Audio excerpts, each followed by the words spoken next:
Accounting principle. क्या नाम है सर? बोलो ना, अकाउंटिंग प्रिंसिपल यानी लेखांकन सिद्धांत, जिसको पूरा अगर कहें तो चैप्टर का नाम दिया हुआ है, चैप्टर नंबर 3 है आपके सिलेबस का, accounting principles, concepts and conventions. ठीक है, सिंपल भाषा में अगर हिंदी में कहे तो अकाउंटिंग के यानी लेखांकन के सिद्धांत आपको पढ़ने हैं, आपको लेखांकन के अवधारणाएं पढ़ने हैं इस चैप्टर में, कि क्या क्या अवधारणाएं होती हैं, क्या क्या रूल्स रेगुलेशन होते हैं, क्या क्या सिद्धांत हैं जिसके तहत हम लोग अकाउंटिंग करने का काम करते हैं।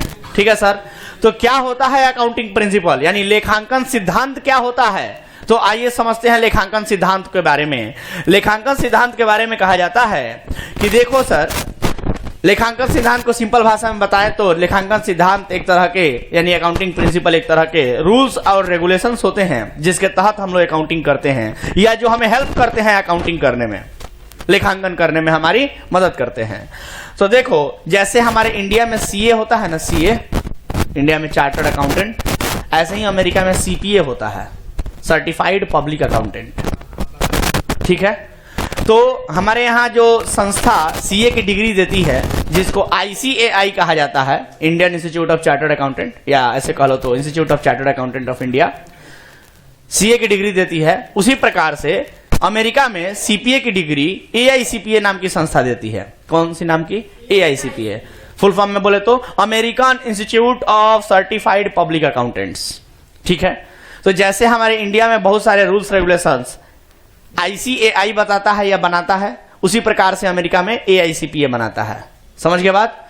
तो एआईसीपीए का ही डेफिनेशन है अकाउंटिंग प्रिंसिपल के बारे में, जो पूरे वर्ल्ड में सबसे ज्यादा पहचाना जाता है, माना जाता है और लोग बोलते हैं। उसी डेफिनेशन को आपके सामने हम प्रेजेंट किए हैं। तो एआईसीपीए के अकॉर्डिंग यानी कि American institute of certified public accountant के जरिए के द्वारा बताया गया है अकाउंटिंग प्रिंसिपल का डेफिनेशन। क्या कहा जाता है अकाउंटिंग प्रिंसिपल के बारे में? तो लिखा है, सभी लोग ध्यान दीजिएगा, लिखा है अकाउंटिंग प्रिंसिपल क्या है सर? तो accounting principle are the general law. दिख रहा है क्या? अकाउंटिंग प्रिंसिपल क्या है? Accounting principle are general law, और रूल्स क्या है? जनरल लॉ है या रूल्स है? जनरल लॉ और रूल्स यानी कि सामान्य नियम है सर, सामान्य नियम कानून है जिसको एडॉप्ट किया गया है as a guide to action, जिसको एडॉप्ट किया गया है as a guide to action, मतलब जो हमें गाइड करता है एक्शन करने में। अब एक्शन का मतलब क्या है सर? यहाँ हम लोग अकाउंटिंग पढ़ रहे हैं तो अकाउंटिंग में एक्शन का क्या मतलब होगा? माने अकाउंटिंग करना सिखाता है, सिंपल सी बात कहे तो अकाउंटिंग करने का रूल्स रेगुलेशन बताता है, नियम कानून बताता है कि कैसे हमें अकाउंटिंग करना चाहिए। आया लॉजिक समझ में? ठीक है सर, तो कहता है अकाउंटिंग प्रिंसिपल यानी लेखांकन सिद्धांत क्या है? तो accounting principle are the general law. Accounting principle एक सामान्य नियम है, और रूल्स यानी कि सामान्य नियम कानून है जिसको एडॉप्ट किया गया है, स्वीकार किया गया है as a guide to action, जिसको स्वीकार किया गया है क्योंकि वो हमें क्या करते हैं? हमें एक्शन करने के लिए यानी अकाउंटिंग करने के लिए बताते हैं कि कैसे अकाउंटिंग करना है। गाइड टू एक्शन माने कैसे अकाउंटिंग करना है, इसके लिए वो हमें गाइडेंस देते हैं। कौन? Accounting principle. तो क्या होता है अकाउंटिंग प्रिंसिपल यानी लेखांकन सिद्धांत? क्या होते हैं? लेखांकन सिद्धांत सामान्य नियम है, सामान्य नियम कानून है जिसको स्वीकार किया गया है क्योंकि वो हमें गाइड करते हैं कि हमें अकाउंटिंग करना कैसे है। Done sir? सिंपल सी बात है कि जनरल सामान्य नियम कानून है। अकाउंटिंग के सामान्य नियम कानूनों को ही क्या कहा जाता है? लेखांकन के सामान्य नियम कानूनों को क्या कहा जाता है? अकाउंटिंग प्रिंसिपल यानी लेखांकन सिद्धांत कहे जाते हैं। आगे कहता है accounting principle are really speaking the rules, really speaking the rules. क्या कर रहा है? अगर सच में कहा जाए अकाउंटिंग प्रिंसिपल के बारे में तो वो क्या है सर? रूल्स हैं which are based on the customs, जो आधारित होते हैं किस पर? हमारे कस्टम्स पर। कस्टम्स का मतलब रीति रिवाज, रीति रिवाज, परंपराएं चली आ रही हैं, परंपराएं, रीति रिवाज चला आ रहा है कि भाई हम लोग तो यही मानते हैं, नहीं बोलते हैं हमारे यहाँ तो यही होता है, हमारे यहाँ ऐसा ही होता है, वही वाली बात। तो कहता है कि देखो अब बताओ हमारे यहाँ शुरू से यही होते चला आया है, तो वही क्या बन गया? हमारे यहाँ का नियम बन गया है, वही नियम कानून बन गया। भाई ऐसे ही होता है, कोई लॉजिक नहीं है उसका, होता ही ऐसे है, फॉलो करना पड़ेगा। समझ रहे हो बात? कोई मरा है तो चोखा रोटी खाना पड़ेगा। काहे खाए भाई? नियम परंपरा है, खाना पड़ेगा। कोई लॉजिक नहीं है उसका, काहे खाना पड़ेगा? बस परंपरा है, परंपरा को फॉलो करना है। उसी प्रकार से कर रहा है, यही इसी को कहते हैं कस्टम। क्या कहते हैं? कस्टम, माने रीति रिवाज। एक एक वर्ड को हिंदी में बताते चलेंगे, हिंदी वालों को भी तकलीफ नहीं होगी, ध्यान से सुनिएगा। तो कहता है कि अगर अकाउंटिंग प्रिंसिपल के बारे में सच में कहा जाए तो वो क्या है? बस रूल्स, नियम है, जो कि आधारित होता है किस पर? कस्टम्स यानी रीति रिवाजों पर, यूजेज यानी प्रयोगों पर, और कहे तो यूजेज के बाद एक्सपीरियंसेज और ट्रेडिशन। दिख रहा है क्या? ये रहा। Accounting principle are really speaking the rules which are based on the customs. किस पे आधारित होता है सर? बोलिए तो कस्टम्स पे आधारित होता है, रीति रिवाजों पे आधारित होता है, यूजेज प्रयोगों पे आधारित होता है, एक्सपीरियंस पे आधारित होता है, ट्रेडिशन पे आधारित होता है। ट्रेडिशन यानी कि वही परंपरा पर आधारित होता है, यानी कि साइंस के नियमों की तरह ये एक्सपेरिमेंटल नहीं है। साइंस के नियमों की तरह एक्सपेरिमेंटल नहीं है कि सोडियम में क्लोराइड मिलाएंगे NaMeCl तो नमके बनेगा, फिक्स है। नहीं, फिक्स नहीं है। ये तो हमारे पूर्वज लोग जो है कुछ काम कर रहे थे, उनके घर परिवार के लोग देखे कि भाई ये काम ऐसे करते हैं, उसी को फॉलो करने लगे। धीरे धीरे वही एक पीढ़ी, दूसरे पीढ़ी, तीसरा पीढ़ी वही काम फॉलो होने लगा। उसका कोई लॉजिक नहीं था, बस हाँ हमारे पूर्वज ऐसे करते आए हैं तो हम भी वही करेंगे। वही क्या बन गया? नियम बन गया। अकाउंटिंग प्रिंसिपल इससे ज्यादा कुछ नहीं है, क्योंकि एक्सपेरिमेंटल प्रूव्ड थोड़ी है, साइंस के एक्सपेरिमेंट की तरह प्रूव्ड थोड़ी है।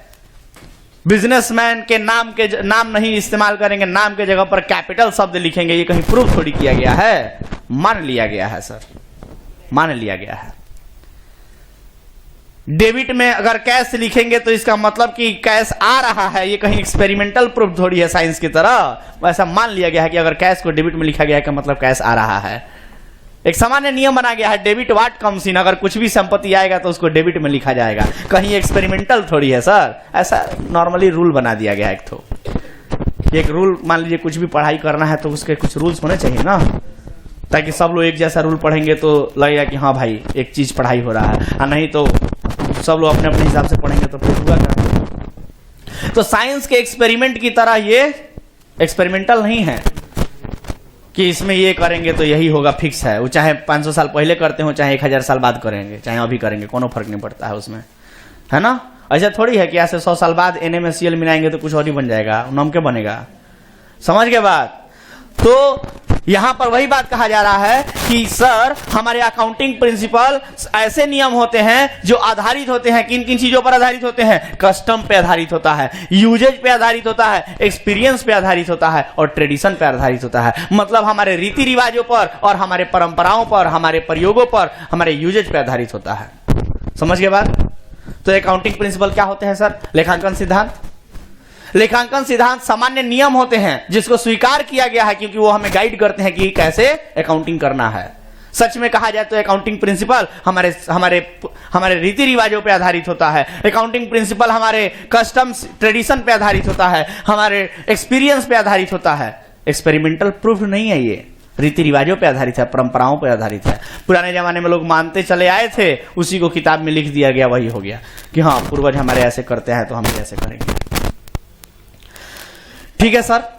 तो कहता है देयरफॉर, इसलिए कहा जाए this principle are not fixed, और इसलिए कहा जाता है कि ये प्रिंसिपल फिक्स नहीं होते हैं, क्योंकि सर कोई एक्सपीरियंस, कोई एक्सपेरिमेंटल प्रूफ थोड़ी है, वो प्रूवन थोड़ी है।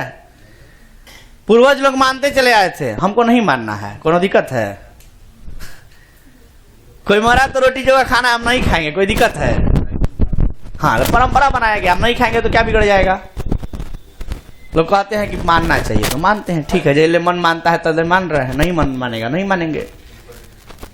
देखो ना, अब किसी का डेथ होता है तो लोग सर मुंडन करवाते हैं।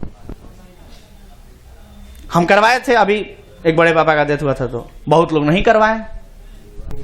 समझ गए बात? तो देयरफॉर, तो बताओ ना, क्या ये फिक्स है सर? ये फिक्स नहीं है, नॉट फिक्स्ड। ये परंपराएं फिक्स नहीं है सर, नॉट फिक्स्ड। ये परंपराएं फिक्स नहीं है सर। समय के अनुसार परंपराओं में परिवर्तन होता है, परिस्थितियों के अनुसार। क्या कहते हो? समय के अनुसार, परिस्थितियों के अनुसार परंपराओं में परिवर्तन होता है। लो हिंदी है ना। तो therefore this principle are not fixed, इसलिए कहें तो ये प्रिंसिपल जो है वो फिक्स नहीं है। दे आर वेरी, वेरी नहीं है, ध्यान रखना, ये वेरी नहीं है, VERY नहीं है, वेरी है, VARY। वेरी माने होता है चेंज, वेरी का मतलब नहीं पता है तो लिख लेना।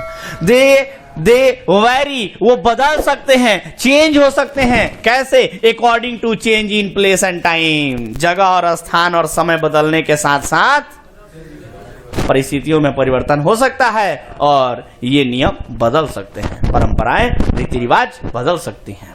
आपको क्या लगता है, बहुत सारे रीति रिवाज, आम समय की अगर बात करें, हम आम जीवन की बात करें, तो हमारे परंपराओं में जितनी रीति रिवाज फॉलो किए जाते थे, क्या हम बच्चे भी उतना ही रीति रिवाज फॉलो कर रहे हैं क्या आज के समय में? मन का सर, सब लोग मन का हो गया। हम क्या बोले, अभी एक छोटा सा एग्जांपल दिए, देश करता है तो ऐसा एजम्पशन है कि भाई 10वें दिन 10 कातर कहा जाता है और उस दिन बाल मुंडन कराना होता है। कहाँ सब लोग करा रहे हैं? नहीं करा, समय के अनुसार। अब लोग क्या सोच रहे हैं कि अब कौन इतना मानता है, इधर समाज जोतना है, बताओ लगन का मौसम आया है, कहाँ कहाँ जाना होता है, बाल छिलवा लेंगे तो बताओ शकल खराब हो जाएगा, है ना? हाँ, हेयर स्टाइल गड़बड़ा जाएगा तो लुक सही नहीं लगेगा, कहाँ कहाँ भी जाना है लगन में, है ना? इसके चक्कर में नहीं छिलवाए बाल। भाई साहब, लॉजिक समझ रहे हो हम क्या कहना चाहते हैं? परंपराएं, जरूरत नहीं कि हर समय एक जैसा रहेगा, बदल सकता है सर। लोग समय और स्थान के अकॉर्डिंग और परिस्थितियों के अनुसार अपने आप को बदल सकते हैं सर। और अकाउंटिंग में भी ये बदलाव होते रहता है, हमेशा फिक्स नहीं रहता है। समझ रहे हो बात? अरे बोलो ना भाई। Yes sir. और इसीलिए तो देखो ना, हमेशा चेंज होते रहता है, हमेशा अपडेट्स आते रहता है। सबसे ज्यादा अपडेट कॉमर्स में आता है सर। अगर आप कॉमर्स सेक्टर की पढ़ाई कर रहे हो तो हमेशा आपको दुनिया से अपडेट रहना होगा, हमेशा अपडेट। जब तक आप कॉमर्स से जुड़े हुए हो हमेशा अपडेट रखना होगा, क्योंकि अपडेट अगर नहीं रहे तो तुम पुराने हो जाओगे, तुम मार्केट से बाहर हो जाओगे। हमेशा अपडेट रहना होगा।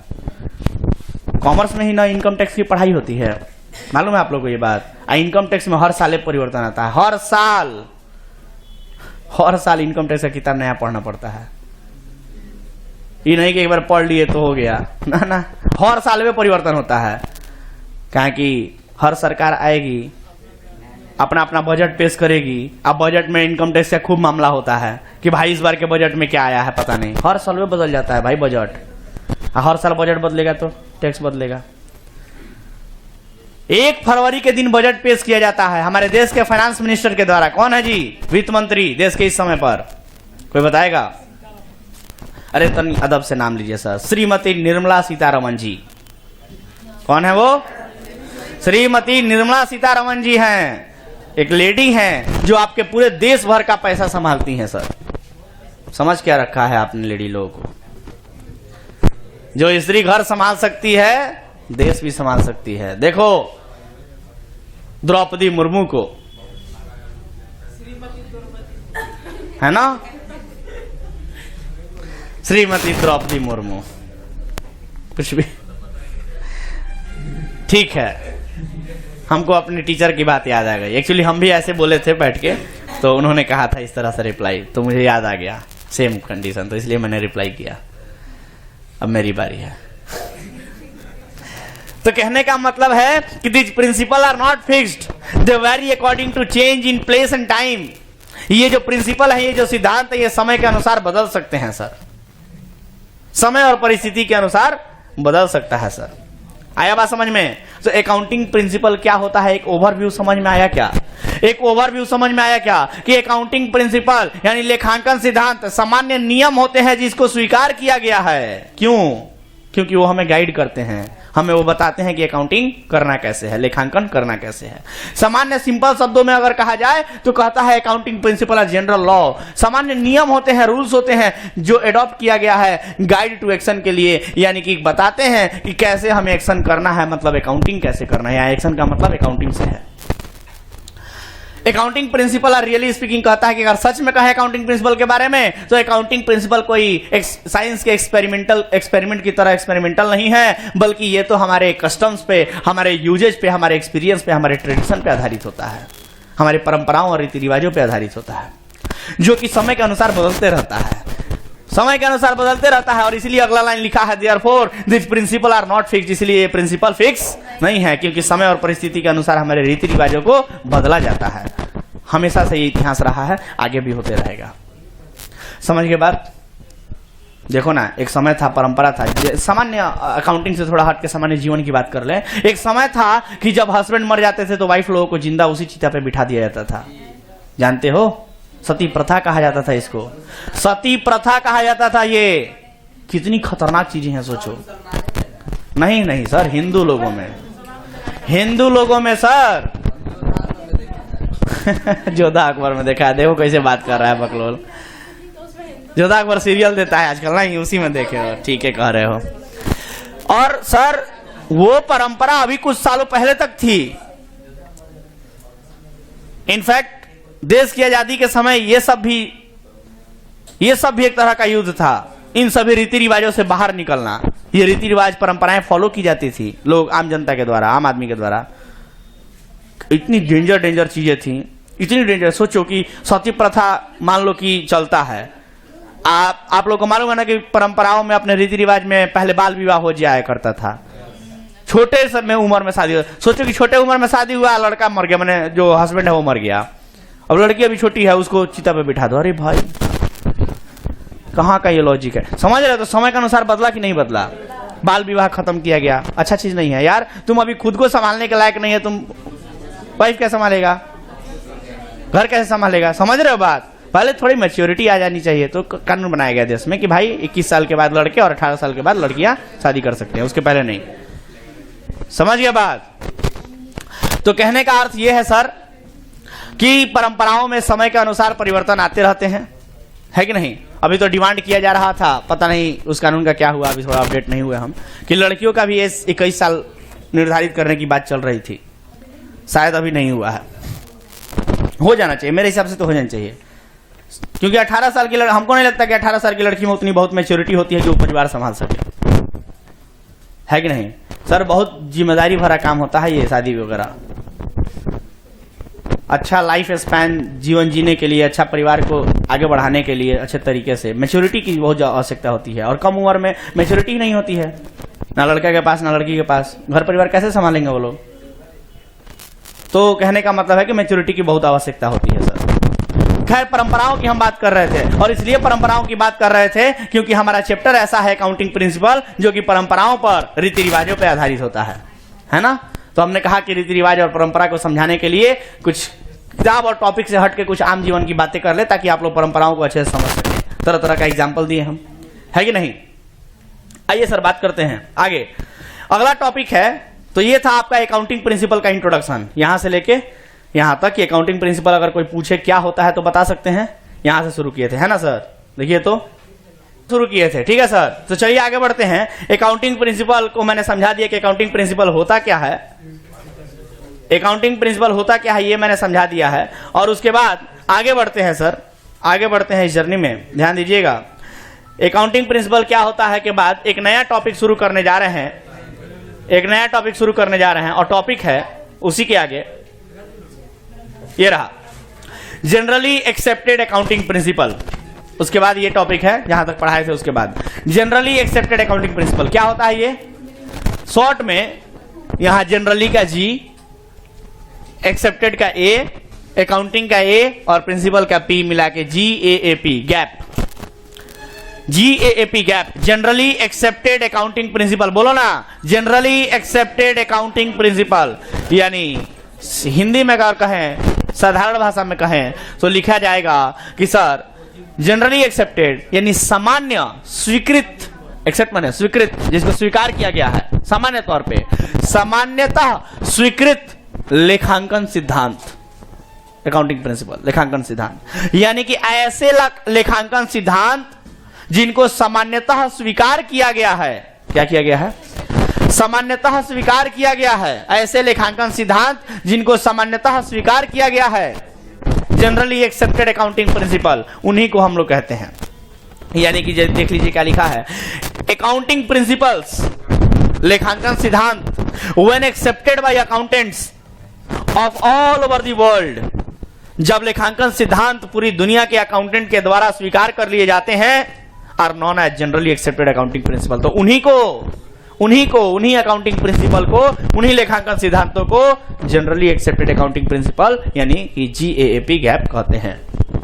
यानी इसका अर्थ ये निकल के आया सर कि जनरली एक्सेप्टेड अकाउंटिंग प्रिंसिपल जो टॉपिक आप लोग देख रहे हो, ये कोई अलग टॉपिक नहीं है, ये अकाउंटिंग प्रिंसिपल ही है जो अभी अभी आप लोग पढ़े थे ऊपर। ये अकाउंटिंग प्रिंसिपल ही है, ये कुछ अलग टॉपिक नहीं है। बस वही अकाउंटिंग प्रिंसिपल जिसको पूरी दुनिया ने स्वीकार कर लिया है, वही क्या बन गया है, गैप बन गया है। उसी को गैप कहा जाता है, मतलब जनरली एक्सेप्टेड अकाउंटिंग प्रिंसिपल कहा जाता है। समझ गए बात? ये कुछ अलग नहीं है, ये वही अकाउंटिंग प्रिंसिपल है, लेकिन उन्हीं में से जिन जिन अकाउंटिंग प्रिंसिपल को पूरी दुनिया ने स्वीकार किया है, जिन अकाउंटिंग प्रिंसिपल्स को पूरी दुनिया ने स्वीकार किया है, उन्हीं अकाउंटिंग प्रिंसिपल को जनरली एक्सेप्टेड अकाउंटिंग प्रिंसिपल कहा जाता है। कोई पूछेगा तो बताओगे?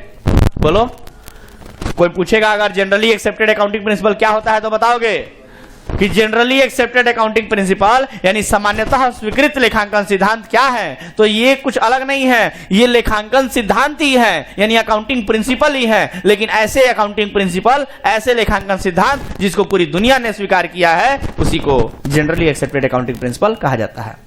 कोई दिक्कत? बोले तो सर याद करवा देंगे, लाइन बाय लाइन याद करवा देंगे, बस फोकस रहना चाहिए बोर्ड पर। क्या होता है generally accepted accounting principal? GAAP, कि ऐसे लेखांकन सिद्धांत जिनको पूरी दुनिया ने स्वीकार किया है, उन्हीं को GAAP यानी कि गैप यानी जनरली एक्सेप्टेड अकाउंटिंग प्रिंसिपल कहा जाता है। कोई डाउट किसी को?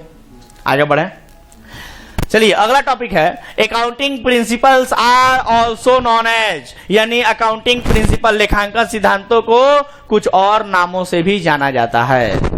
लेखांकन सिद्धांत जो अकाउंटिंग प्रिंसिपल्स आप लोग पढ़ रहे हो, इसको कुछ और नामों से भी जाना जाता है। लेखांकन सिद्धांतों को कुछ और नामों से भी जाना जाता है, जैसे कि अकाउंटिंग कंसेप्ट, जैसे कि अकाउंटिंग कंसेप्ट भी, माने अकाउंटिंग प्रिंसिपल कहने के बजाय आप ये भी कह सकते हो accounting concept, accounting convention, accounting postulates, accounting assumptions या अकाउंटिंग एक्सियोम्स। इतने सारे नाम हो सकते हैं, इतने सारे नाम हो सकते हैं। समझ में आया क्या? बोलो ना, इतने सारे नाम हो सकते हैं। क्लियर है सर? अकाउंटिंग प्रिंसिपल के इतने सारे नाम हो सकते हैं। क्या क्या नाम हो सकते हैं? चलिए बोलिए मेरे साथ। अकाउंटिंग प्रिंसिपल को और क्या कहा जा सकता है? Accounting concept, accounting convention, accounting postulates, accounting assumption और अकाउंटिंग एक्सियोम्स। आराम से बोलना है, हबड़ाना नहीं है। बोलिए अकाउंटिंग प्रिंसिपल को किन किन नामों से जाना जा सकता है? Accounting concept, accounting postulates, accounting assumption और अकाउंटिंग एक्सियोम्स। बोलिएगा तभी हो पाएगा सर, बोलिएगा तभी जुबान खुलेगा। सोचिएगा कि हम समझ लिए, तो ये आपकी भूल है। समझना अलग चीजें होती हैं और समझाना अलग चीजें होती हैं। समझ गए बात? समझ लिए हैं वो अलग बात है, लेकिन बोलना अलग बात होती है सर। इसलिए बोला कीजिए, जब हम बोलने के लिए तो बोला कीजिए। तो अकाउंटिंग प्रिंसिपल को, लेखांकन सिद्धांत को और अलग अलग नामों से जाना जाता है, जैसे accounting concept, accounting convention, accounting postulates, accounting assumptions या अकाउंटिंग एक्सियोम्स। कई सारे नामों से जाना जाता है। समझ गए बात? आइए अगला टॉपिक पढ़ते हैं। इसी में nature of accounting principle, nature of accounting principle यानी लेखांकन सिद्धांतों की प्रकृति क्या होती है? लेखांकन सिद्धांतों की प्रकृति, पहली प्रकृति तो ये होती है कि सर भगवान बना के नहीं भेजे हैं लेखांकन सिद्धांतों को, इंसान बनाए हैं, मैनमेड है ये। कैसा है? इंसानों के द्वारा बनाया जाता है ये रूल्स रेगुलेशन। दूसरा ब्रॉड गाइडलाइंस, ये हमें बहुत ही ज्यादा विस्तृत गाइडलाइंस देते हैं कि भाई अकाउंटिंग ऐसे करो, ये काम ऐसे करो, वो ऐसे करो, वो ऐसे करो, ऐसी तरह से बहुत सारी चीजें हमें ये बताते हैं। ब्रॉड गाइडलाइंस यानी विस्तृत हमको जानकारी देते हैं, हमको विस्तृत रूप में नियम समझाते हैं। समझ में आया क्या? अगला नॉट ये यू लिखे हैं यहां पर, थोड़ा सा ध्यान दीजिएगा। UNIVERSALLY, यूनिवर्सली पढ़ेंगे इसको। क्या पढ़ेंगे? यूनिवर्सली। कहता है नॉट यूनिवर्सली एक्सेप्टेड। तीसरा नंबर कहता है नॉट यूनिवर्सली एक्सेप्टेड, मतलब जरूरी नहीं कि ये लेखांकन सिद्धांत, ये अकाउंटिंग प्रिंसिपल पूरी दुनिया के द्वारा स्वीकार किया गया हो, पूरे वर्ल्ड के द्वारा स्वीकार किया गया हो। यूनिवर्सली का मतलब था, यूनिवर्स का मतलब था ब्रह्मांड, यानी कि पूरे हर जगह पर, यहां यह बताना चाहता है कि हर जगह पर सेम लेखांकन सिद्धांत फॉलो होता हो ये जरूरी नहीं है। सब जगह पे एक ही लेखांकन सिद्धांत को माना जाता हो ये जरूरी नहीं है। पूरी दुनिया के द्वारा सेम लेखांकन प्रिंसिपल, क्योंकि अभी हमने कहा था कि कुछ लेखांकन सिद्धांत ऐसे हैं जिनको पूरी दुनिया के द्वारा स्वीकार किया गया है और उनको GAAP गैप कहा जाता है, जनरली एक्सेप्टेड अकाउंटिंग प्रिंसिपल कहा जाता है। मतलब उसको जनरली सामान्य तौर पे स्वीकार कर लिया गया है, जनरली एक्सेप्ट कर लिया गया है। इसका मतलब यह हुआ कि जरूरी नहीं कि सभी के सभी अकाउंटिंग प्रिंसिपल को पूरी दुनिया स्वीकार करे, है कि नहीं। तो वही कहता है कि नॉट यूनिवर्सली एक्सेप्टेड, पूरी दुनिया के द्वारा स्वीकार नहीं किया जाता है। अगला कहता है लैक ऑफ वेरिफिकेशन, और सर इसमें वेरिफिकेशन की कमी होती है। वेरिफिकेशन का मतलब अगर साइंस का कोई एक्सपेरिमेंट रहता तो वेरिफिकेशन करके दिखा देते हैं, देखो इसमें ये कर रहे हैं, इसमें ये कर रहे हैं, तो यही बनेगा, तुम भी करके देख लो, ये करो ऐसे हो जाएगा। इसमें ऐसा नहीं, क्योंकि ये तो रीति रिवाजों पे चलता है सर, इसको कैसे प्रूफ करेंगे। कहने का मतलब वेरीफाई कैसे करेंगे, प्रूफ कैसे करेंगे सर। प्रूफ करना, रीति रिवाजों को प्रूफ कैसे किया जा सकता है। हम मानते हैं तो बस काम चल रहा है, जिस दिन से मानना बंद करेंगे काम खत्म। क्या जी, रीति रिवाज जिस दिन तक हम मान रहे हैं तब तक ठीक है, नहीं मानेंगे तो कोई कुछ बिगाड़ लेगा या कुछ प्रॉब्लम हो जाएगा। हम मान रहे हैं कि भाई हाँ रीति रिवाज ऐसा है, परंपरा है, पूर्वज लोग हमारे ये काम करते हैं तो हम भी कर रहे हैं। समझ रहे हो बात, नहीं करे तो कोई दिक्कत। अभी हम एग्जांपल दिए थे ना, बड़े पापा का डेथ हुआ था, हम छिलवाए, बहुत लोग नहीं छिलवाए थे बाल, तो क्या हो गया, सबका कुछ ना कुछ बिगड़ गया है। नहीं, ये तो मान्यता है कि बस एक रीति रिवाज है, भाई कर लो, छिलवा लो बाल, दैट्स इट। लॉजिक समझ रहे हो क्या। तो कहता है नॉट यूनिवर्सली एक्सेप्टेड, ये सबके यहाँ पर लैक ऑफ वेरिफिकेशन, मतलब इसको वेरीफाई नहीं किया जा सकता है, प्रूफ नहीं किया जा सकता है, क्योंकि ये हमारे परंपराओं और रीति रिवाजों पर आधारित होता है। अगला एवर इवॉल्विंग, और हमेशा इवॉल्व होते रहता है, हमेशा बढ़ते रहता है। बढ़ते रहने का माने हमेशा कुछ ना कुछ नया होते रहता है। इवॉल्व होना माने नयापन आना, सिंपल सी बात है। मैंने कहा था कि समय और परिस्थिति के अनुसार परंपराएं हमारे धीरे धीरे खत्म होते जाती हैं और नई तरह की परंपराएं बनते जाती हैं, नई नई परंपराएं बनते जाती हैं सर। समय और परिस्थिति के अनुसार लोग जुगाड़ व्यवस्था शुरू कर देते हैं। हाँ, कहेंगे कि अब ये नहीं हो रहा है तो क्या करें, कुछ जुगाड़ हो सकता है तो उसे कर लो। जैसे देखो शहरों में छठ पूजा क्या कर रहे हैं लोग, हाँ काठरा में खड़े हो जा रहे हैं। बताओ, परंपरा काठरा में खड़ा होने का है, उसके लिए प्रॉपर तालाब बनाया जाता है, छठी मैया का वो होता है, मैंने सब समझ रहे हो बात, परंपरा वैसा है। लेकिन शहरों में देखो आजकल छाते पर लोग एक काठरा में खड़ा हो जा रहे हैं। तो कहने का मेरा लॉजिक ये है सर कि ये हमेशा क्या होता है, एवर इवॉल्विंग। कोई भी चीज अगर परंपराओं पे आधारित है और परंपराओं के अनुसार चलता है तो उसमें नयापन आना ही आना है सर, समय के अनुसार और परिस्थिति के अनुसार आना ही आना है, उसमें नयापन आना ही आना है। तो एवर इवॉल्विंग, समझ के बाद। तो इनकी प्रकृति समझे, नेचर समझे अकाउंटिंग प्रिंसिपल का। नेचर क्या है सर, इंसानों के, चलो जल्दी से बोलो, nature of accounting principle manmade होता है, ब्रॉड गाइडलाइंस है, यूनिवर्सली यानी पूरी दुनिया के द्वारा एक्सेप्ट नहीं किया गया है, वेरिफिकेशन की कमी होती है और हमेशा नयापन आते रहता है, एवर इवॉल्विंग। कोई दिक्कत। चलो आगे बढ़ते हैं, अगला टॉपिक देखो। अगला है क्लासिफिकेशन ऑफ अकाउंटिंग प्रिंसिपल। अगला टॉपिक है क्लासिफिकेशन ऑफ अकाउंटिंग प्रिंसिपल। क्या कहता है, अकाउंटिंग प्रिंसिपल को दो ब्रॉड कैटेगरी में क्लासिफाई किया जा सकता है। ध्यान से सुनना, अब यहां से आपका मेन कॉन्सेप्ट शुरू हो जाता है। अकाउंटिंग प्रिंसिपल को दो मेन कैटेगरी में बांटा जा सकता है, एक को कहते हैं अकाउंटिंग कॉन्सेप्ट्स और दूसरे को कहते हैं अकाउंटिंग कन्वेंशंस। एक को कहते हैं अकाउंटिंग कॉन्सेप्ट और दूसरे को कहते हैं अकाउंटिंग कन्वेंशन। ये दो ठो ब्रॉड कैटेगरी हो गया, ठीक है। और यहीं से आपका मेन कॉन्सेप्ट इस चैप्टर का शुरू हो जाता है कि अकाउंटिंग कॉन्सेप्ट में टोटल मिला के 9 ठो कॉन्सेप्ट पढ़ने हैं। अकाउंटिंग कंसेप्ट में टोटल मिला के 9 ठो कंसेप्ट पढ़ने हैं और अकाउंटिंग कन्वेंशन में टोटल मिला के 4 ठो कन्वेंशन पढ़ने हैं। यानी टोटल अगर हम कहें तो आपके सिलेबस में अकाउंटिंग प्रिंसिपल में टोटल मिला के 9 4 13 अकाउंटिंग प्रिंसिपल्स पढ़ने हैं। बोल सकते हैं क्या? कोई दिक्कत? टोटल मिला के 13 अकाउंटिंग प्रिंसिपल पढ़ने हैं सर, जिसमें से शुरू करते हैं पहला, जिसका नाम क्या है बोलिए? Business entity concept. Business entity concept. और मैंने कहा था, ये दावा है मेरा, ये 13 का 13 accounting principle line by line याद करवा देंगे सबके जुबान पे। बस क्लास में रहना तुम लोग, शरीर के साथ मन से भी। समझ गए? बिजनेस एंटिटी कॉन्सेप्ट 13 ठो पढ़ना है टोटल। ये concept total principles, accounting principle total मिला के 13 को दिया है। 9 और 4 13 देख रहे हैं आप लोग बोर्ड पे। 13 ठो टोटल अकाउंटिंग प्रिंसिपल यानी लेखांकन सिद्धांत है, जिनमें पहला है बिजनेस एंटिटी कॉन्सेप्ट, व्यवसाय की इकाई स्वामित्व।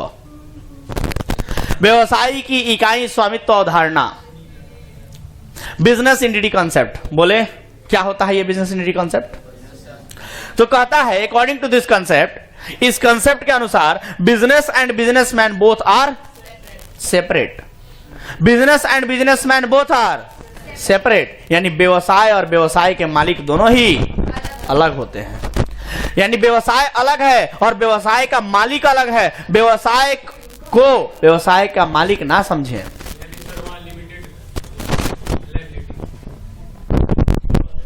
यस, व्यवसाय को व्यवसाय के मालिक से अलग समझे सर। किस कंसेप्ट के अनुसार? बिजनेस एंटिटी कॉन्सेप्ट के अनुसार। Business entity concept says that business and businessman both are separate, यानी व्यवसाय की इकाई स्वामित्व कहता है, कंसेप्ट कहता है कि व्यवसाय और व्यवसाय के मालिक दोनों ही अलग अलग होते हैं। व्यवसाय और व्यवसाय के मालिक दोनों ही अलग अलग होते हैं। इतना काफी है बोलने के लिए, बट इसमें और भी बहुत सारा एक्सप्लेनेशन हम लिखें, जरा ध्यान दीजिएगा। बिजनेस एंटिटी कॉन्सेप्ट कहता है according to this concept business and businessman both are separate, यानी व्यवसाय और व्यवसाय का मालिक दोनों ही अलग अलग होते हैं। थोड़ा और एक्सप्लेनेशन सुनिए। कहता है whenever businessman invested anything in the business then used capital account instead of his name.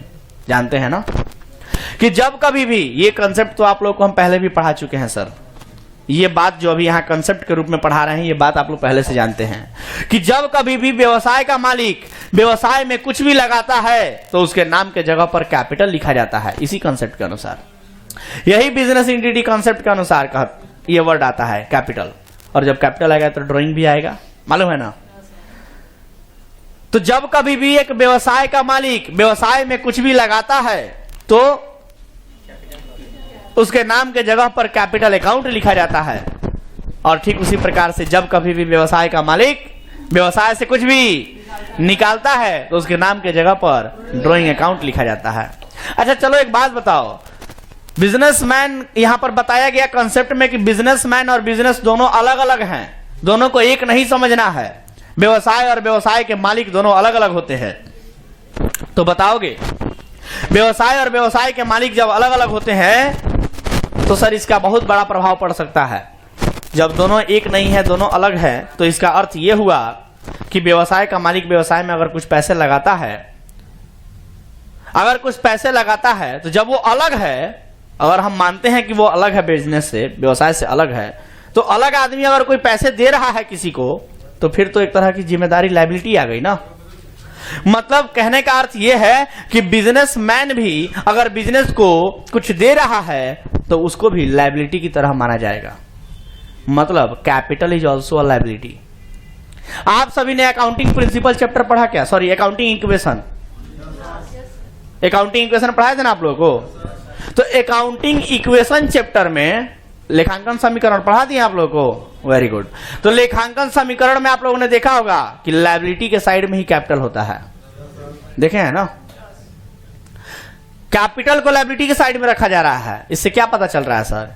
Capital तो बिजनेसमैन का हुआ है, बिजनेसमैन का पैसा है, और उसको लायबिलिटी साइड में दिखाया जा रहा है। इसी कॉन्सेप्ट के अनुसार यही कहता है बिजनेस एंटिटी कॉन्सेप्ट। यही कहता है कि बिजनेसमैन अगर जो पैसे दे रहा है बिजनेस को तो उसको भी लायबिलिटी माना जाएगा, उसको भी दायित्व माना जाएगा।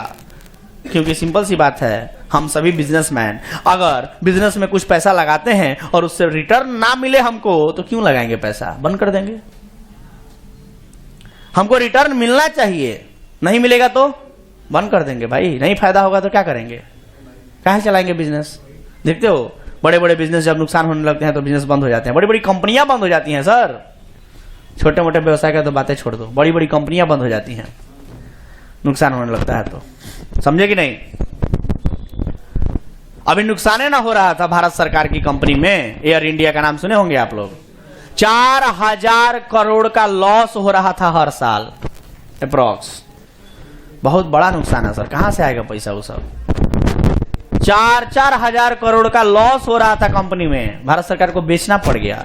अब ये कॉमर्स वाले लोग तो सभी लोग है नहीं, हम लोग कॉमर्स वाले लोग हैं तो हम लोग समझ सकते हैं कि भाई भारत सरकार, अरे सिंपल सी बात है यार, अगर कोई फायदा वाला कंपनी होगा तो कोई क्यों बेचेगा। अगर हमको खूब फायदा हो रहा है हम क्यों बेचेंगे, भारत सरकार क्यों बेची। और देखिए इसको गलत नजरिए से प्रेजेंट किया गया सामने, क्या तो मोदी जी सब संपत्ति बेच रहे हैं सरकार का। अरे यार फैक्ट्स पे बात करो, फैक्ट्स क्या है, ठीक है बेच रहे हैं, रीजन क्या है, रीजन पे बात करो। चूंकि उस कंपनी में 4000 करोड़ का लॉस हो रहा था हर साल, कहां से बियर आएगा, कहां से वो भरपाया किया जाएगा, जानते हो। उस लॉस का भरपाया हम और तुम कर रहे थे टैक्स के रूप में, टैक्स के रूप में बर्डन लोन हो जा रहा था देश के ऊपर, अपने सरकार के ऊपर, वो सब लोन को कम किया जा रहा है सर। और ये जो सिचुएशन बिगड़ा है ये अभी थोड़ी बिगड़ा है सर, ये कई सालों से चला आ रहा है बिगड़ा हुआ सिचुएशन। तो इतना नुकसान हो रहा था, उस नुकसान को ठीक करने की कोशिश की जा रही है, लेकिन इसको गलत तरीके से सामने प्रेजेंट किया गया कि मोदी जी सारा भारत सरकार का संपत्ति बेच रहे हैं, गुलाम बना देंगे देश को। अरे भाई फैक्ट्स क्या है, फैक्ट्स पे बात करो। आप लोग पढ़े लिखे लोग हैं, शब्दों पर जो अफवाह फैलाया जा रहा है किसी के बारे में, मोदी जी हो चाहे कोई भी नेता हो, चाहे राहुल गांधी हो चाहे कोई भी, किसी के नेता अफवाह मत सुनो, क्या दिखाया जा रहा है तुमको उस पर ध्यान मत दो, फैक्ट्स क्या है उस पर ध्यान दो, डेटा पर ध्यान दो। डेटा सच बोलता है ना, फैक्ट्स सच बोलता है, बातें तो कुछ भी कोई भी बोल सकता है। डेटा क्या कर रहा है, पढ़े लिखे लोग हो, डेटा देख सकते हो, डेटा देखो, डेटा उठा के एयर इंडिया को बेचा गया उस समय फाइनेंशियल स्टेटमेंट क्या था, देखो कॉमर्स के स्टूडेंट हो, फाइनल अकाउंट देखो उसका, आपको पता चलेगा। प्रॉफिट एंड लॉस अकाउंट देखो, उसको प्रॉफिट लॉस पता चलेगा, आपको पता चल जाएगा। हम देखे थे, मेरा दिमाग हिल गया था। 4000 करोड़ का लॉस हो रहा था सर पर ईयर, क्यों ना बेचे, कहां से आएगा वो सब पैसा, बेच दिया। किसने खरीदा, टाटा ने, टाटा कंपनी ने खरीद लिया। और क्योंकि देखो क्या है ना कि जरूरी नहीं कि सब लोग सब काम कर ले, ये जरूरी है क्या। अब भारत सरकार से एविएशन कंपनी नहीं संभाली जा रही थी, एविएशन माने एरोप्लेन वाली कंपनी नहीं संभाल में आ रही थी, तो क्यों कर रहा है भाई, मत करो। जो काम कर पाते हो अच्छे तरीके से वही करो जिसमें तुमको फायदा हो। हाँ, लेकिन अब हर चीज में फायदा नहीं देखना होता है, ये भी बात सच है कि सरकार किस लिए जब हर चीज में फायदा ही देखने लगे, फिर तो वो भी हमारे आपकी तरह आम आदमी हो गया। सरकार का मतलब ही होता है कि हर चीज में फायदा ना देखे। खैर मतलब मैं एक एग्जांपल दिया समझाने के लिए, टॉपिक को समझाने के लिए। जरा टॉपिक उस एग्जांपल से हट के आते हैं क्योंकि हम लोग टॉपिक से अलग हो जाएंगे। वापस से आते हैं यहाँ पे। तो बिजनेस एंटिटी कॉन्सेप्ट कहता है कि व्यवसाय, बस हमको ये समझाना था, इस एग्जांपल को इसलिए दिए थे क्योंकि सर व्यवसाय का मालिक व्यवसाय से अलग माना जाता है। कौन से कॉन्सेप्ट के अनुसार, बोलो ना, बोलोगे नहीं फिर।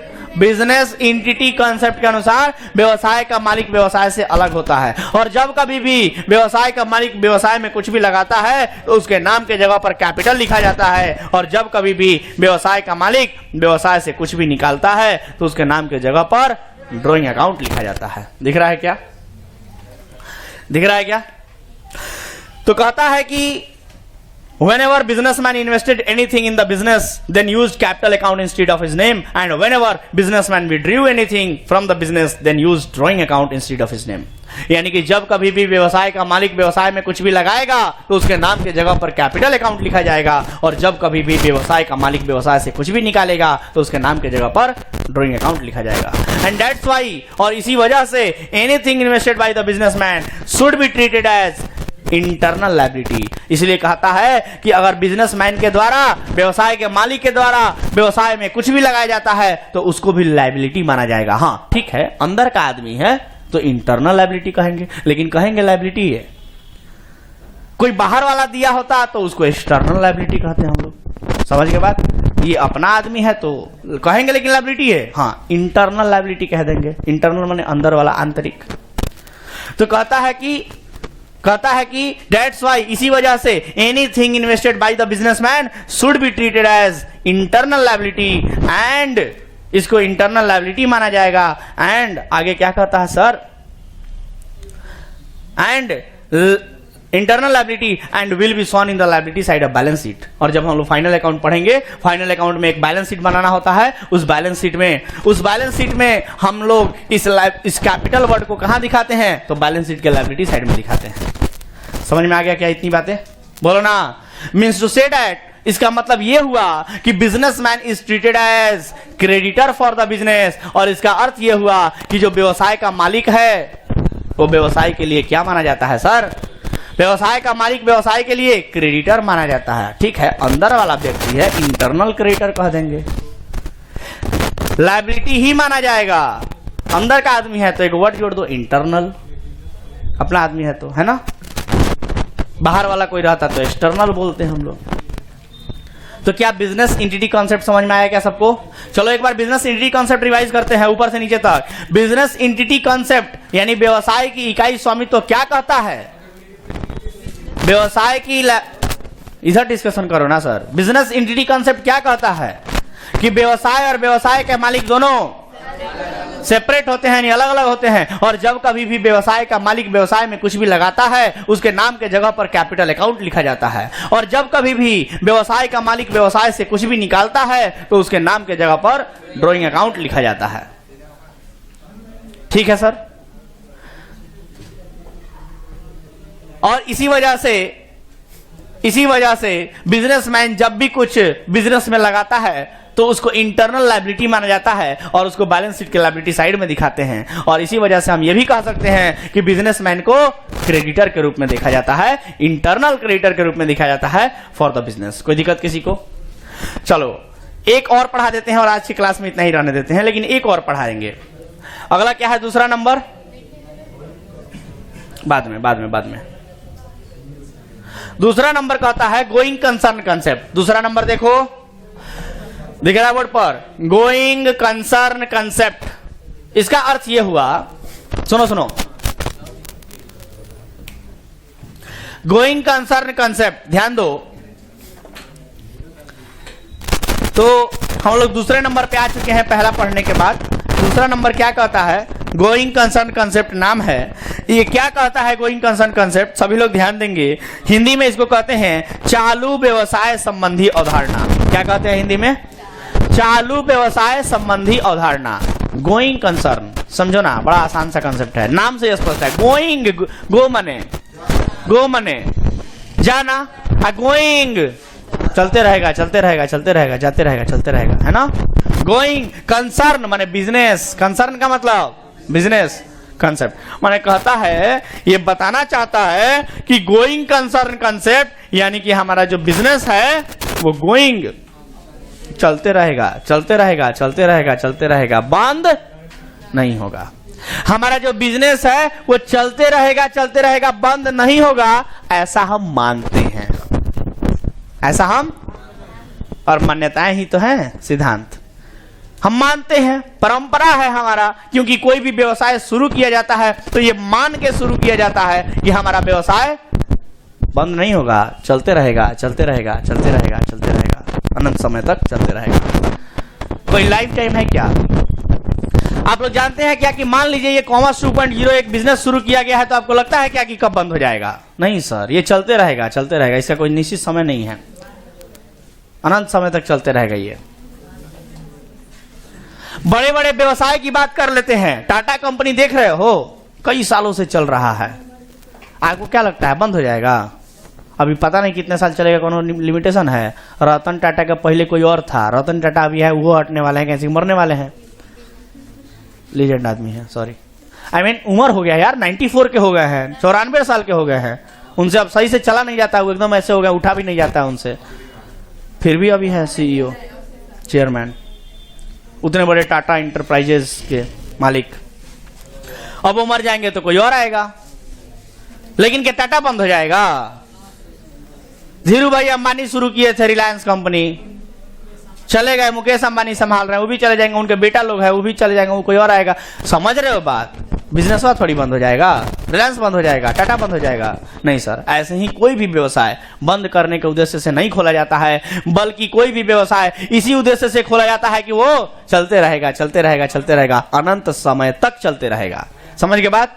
तो कहता है going concern concept, according to this concept, इस कंसेप्ट के अनुसार द बिजनेस इंटरप्राइज, जो हमारा व्यवसाय है, will be continue to exist in foreseeable future. हमारा जो बिजनेस इंटरप्राइज है, यानी जो हमारा व्यवसाय है, वो एग्जिस्ट करेगा, यानी विद्यमान रहेगा। कब? इन फॉरसीएबल फ्यूचर, आने वाले अनंत समय तक। आने वाले अनंत समय तक हमारा बिजनेस क्या होगा? विद्यमान रहेगा, मतलब आने वाले फ्यूचर में भी चलते रहेगा, चलते रहेगा, ऐसा हम मानते हैं। आया क्या बात समझ में? कौन से कंसेप्ट के अनुसार? गोइंग कंसर्न कंसेप्ट के अनुसार। कोई दिक्कत? मीन्स टू से दैट, इसका अर्थ हम ये कह सकते हैं that there is no certain life of business, यानी कि हम कह सकते हैं कि व्यवसाय का कोई भी निश्चित समय, निश्चित जीवन नहीं होता है। इंसान का निश्चित जीवन है, इंसान का निश्चित जीवन है कि हाँ सर, ज्यादा से ज्यादा कितना जिएगा? 50, 60, 70, 80, 90, 100 साल, 110 साल, ढेर कोई जिएगा तो 120 साल, इससे ज्यादा थोड़ी जिएगा। लॉजिक समझ रहे हो? अच्छा चलो ना, 150 साल तुमको मान लिया, तुम 150 साल जियोगे, इससे ज्यादा जियोगे? लॉजिक समझ गए सर? तो मेरे कहने का मतलब, लेकिन क्या बताओ कोई बिजनेस 150 साल चलेगा ये फिक्स है क्या? नहीं सर, कोई बिजनेस अच्छा लेवल पे पहुंच गया तो सर वो कई शताब्दी चलेगा, इसका कोई तय नहीं है। समझ गए बात? तो कोई भी बिजनेस का सर्टेन लाइफ यानी निश्चित समय जीवन काल नहीं होता है, और यही बात कहता है गोइंग कंसर्न कंसेप्ट। तो चलो, 2 ठो कंसेप्ट आज पढ़ाए हैं, दोनों को एक बार जल्दी से रिवाइज करते हैं और आज का क्लास को खत्म करते हैं। चलो बोलोगे मेरे साथ, पहला नंबर कौन सा था? गोइंग कंसर्न कंसेप्ट के पहले कौन सा था? Business entity concept. क्या कहता है? व्यवसाय और व्यवसाय के मालिक दोनों अलग अलग होते हैं, और जब कभी भी व्यवसाय के मालिक कुछ भी बिजनेस में लगाता है तो बिजनेसमैन के नाम के जगह पर कैपिटल अकाउंट लिखा जाता है, और जब कभी भी व्यवसाय का मालिक व्यवसाय से कुछ भी निकालता है तो उसके नाम के जगह पर ड्रॉइंग अकाउंट लिखा जाता है। और बिजनेसमैन को एक इंटरनल लायबिलिटी माना जाता है, और इसीलिए जब कभी भी व्यवसाय का मालिक व्यवसाय में कुछ भी लगाता है तो उसके अमाउंट को या उस चीज को हमेशा हम लोग बैलेंस शीट के लायबिलिटी साइड में दिखाते हैं, और बिजनेसमैन को बिजनेस का क्रेडिटर माना जाता है, इंटरनल क्रेडिटर, इंटरनल लायबिलिटी माना जाता है। ये बात कौन कहता है? Business entity concept. दूसरा नंबर गोइंग कंसर्न कंसेप्ट क्या कहता है? गोइंग कंसर्न कंसेप्ट कहता है कि हमारा बिजनेस इंटरप्राइज यानी जो हमारा व्यवसाय है वो फॉरसीएबल फ्यूचर तक, यानी अनंत काल तक, समय तक, अनिश्चित समय तक चलता रहेगा, चलता रहेगा, चलता रहेगा और चलता रहेगा। समझ गए? और इसलिए हम कह सकते हैं कि हमारे व्यवसाय का कोई भी निश्चित जीवन काल नहीं होता है, वो चलता रहता है। तो ये था आपका दो कंसेप्ट और कुछ बेसिक बातें, इंट्रोडक्शन, और अगले क्लास में हम लोग आएंगे और बाकी के कंसेप्ट पढ़ेंगे। फिलहाल आज के लिए इतना ही, मिलते हैं अगले क्लास में, तब तक के लिए धन्यवाद, टाटा बाय बाय।